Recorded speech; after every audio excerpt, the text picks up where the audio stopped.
Сегодняшний чемпионат Республики по волейболу среди мужских и женских команд проводится за счет 6 спортивных игр народов Якутии, который будет проводиться в Намзах в этом году. Поэтому на наш чемпионат прибыло очень много команд, 29 команд мужских и 27 женских команд. Всего 532 участника. Игры были проведены 4 игровых дня по 5 залам города Якутска. И сегодня вот сейчас будет финальная игра среди мужских команд за первое место.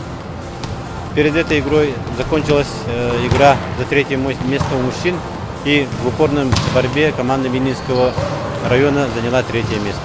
У женщин 1-е место заняла команда Амгинского луса, 2-е место заняла команда Мирнинского района и 3-е место заняла команда города Якутска.